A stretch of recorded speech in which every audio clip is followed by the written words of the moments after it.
Assalamualaikum warahmatullahi ta'ala wabarakatuh.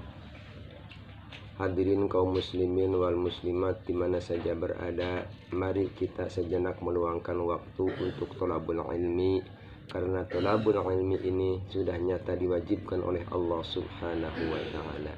Mudah-mudahan tidak sejenak, dengan waktu lama kita dapat thalabul ilmi, amin.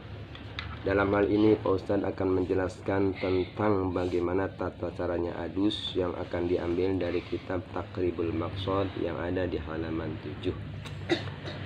A'udzu billahi minasyaitonir rajim. Bismillahirrahmanirrahim. Faslun utawi ikilah iki pasal sawiji. Wa faraidul gusli lan utawi pirang-pirang fardune adus iku salah satu asya'a teluk pirang-pirang perkara. An-niyatu sawiji niat, wa izalatun najasati lan ngilang akan pirang-pirang najis, in kana lamun ana ya najasah iku ala badanihi ing atase badane si wong, wa isalul ma'i lan naka akan banyu ila jami'i syari maring sakabeh rambut, wal basyarati lan kulit.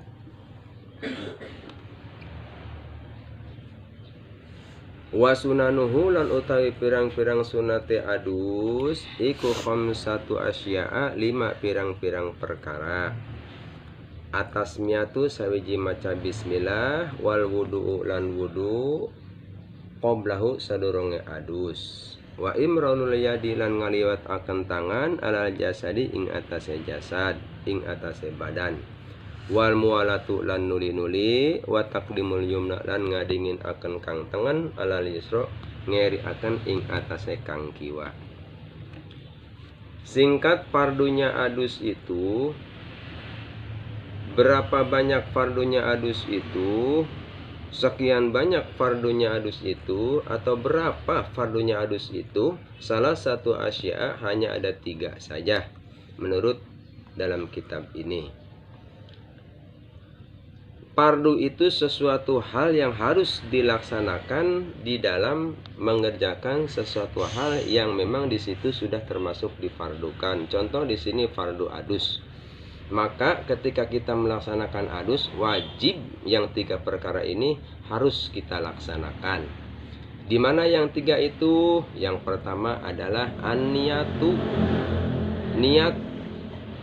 Sementara niat itu tempatnya di dalam hati. Boleh dibarengan dengan lafdun niat, diucapkan, tapi tetap niat harus ada di dalam hati. Contoh ketika kita mau adus, nawaitul gusla liija, nawaitul gusla liraf'il hadasil akbari anjami il badani fardhan lillahi ta'ala. Aku niat adus untuk menghilangkan hadas besar yang ada di badanku, fardu karena Allah Ta'ala. Lafdun niatnya nawaitu, niat di dalam hatinya aku niat. Nah itu yang tadi kami Pak Ustadz bacakan itu ya. Jadi boleh mengucapkan lafdun niatnya. Contoh lagi, nawaitul gusla liraf'il hadasil akbari anjami'il badani fardhan lillahi ta'ala. Berbarengan di dalam hati ketika air nyampai ke anggota badan kita. Kalau memang air datangnya dari atas berarti ketika air nyampai ke rambut. Kalau memang air datangnya dari bawah, barangkali kita adusnya di kolam ya, itu sama seperti halnya air yang datang dari atas. Intinya ketika air nyampai ke badan kita, baik itu yang dari atas contohnya ataupun yang dari bawah, contohnya ketika kita mandi di kolam barangkali jebur, di situ langsung berbarengan niat dengan lafdun niat dan dibarengan dengan niat di dalam hati. Nawaitul gusla liraf'il hadasil akbari anjami'il badani fardhan lillahi ta'ala. Di dalam hati berbarengan dengan niat aku adus untuk menghilangkan hadas besar yang ada di seluruh badanku, fardu karena Allah Ta'ala, gitu ya. Kemudian yang kedua, wa izalatun najasati. Sebelum kita adus, andai kata di badan kita ada najis ya, maka hilangkan dulu. Contoh misalkan mungkin kita lagi ngasuh anak keompolan yang itu sudah termasuk najis, baik itu mukhafafah, mutawasit atau mughalazah ya, maka hilangkan dulu. Kalau mukhafafah jelas dengan dikifratan air, kalau mutawasit harus bersihkan, kalau mughalazah harus disertu. Itu insya Allah nanti ke depan ada penjelasannya tentang tata cara menghilangkan najis. Itu jadi sebelum adus yang kedua itu fardu adus, dihilangkan dulu najis ketika memang najis ada di badan kita.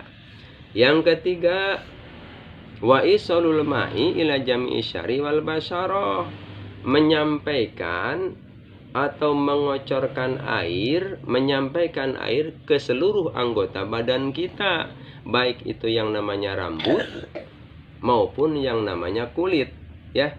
Nah, yang termasuk zohir dalam badan kita itu semuanya harus kena air ya. Mana telinga batas dohirnya apa, mulut batas dohirnya yang mana, hidung juga batas dohirnya yang mana ya. Nah, sekilas saja, kalau hidung itu batas dohirnya ketika kita ngobrol berhadapan kelihatan oleh lawan ngobrol kita, itu namanya batas dohir hidung. Kalau mulut batas dohirnya itu makhraj ha, keluar itu batas dohirnya mulut, makhraj ha. Kalau makhraj qaf itu batas batinnya mulut atau batin badan. Terus telinga, terus yang lain juga ya, itu diantara sekilas.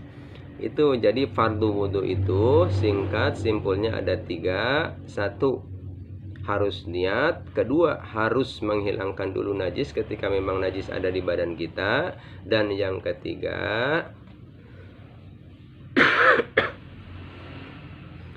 menyampaikan air ke seluruh anggota badan kita, baik itu yang sifatnya rambut maupun yang sifatnya kulit.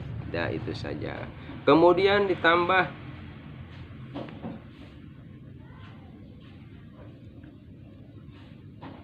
ya, itu saja barangkali ya. Untuk sementara kami hanya menjelaskan dulu tentang fardu adus.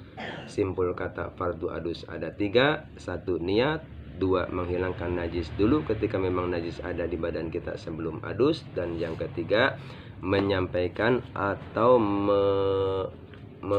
meratakan air sampai ke anggota badan kita, baik itu yang sifatnya rambut maupun sifatnya kulit. Awas batas dohir yang mana, kalau ada liang-liang di dalam badan kita, baik itu hidung, telinga, dan mulut, atau liang dubur dan kubul ya, dan seterusnya. Itu saja barangkali yang dapat Pak Ustaz sampaikan, semoga bermanfaat. Usikum wa nafsi bitaqwallah ihdinas siratal mustaqim wal afwu minkum. Assalamualaikum warahmatullahi wabarakatuh.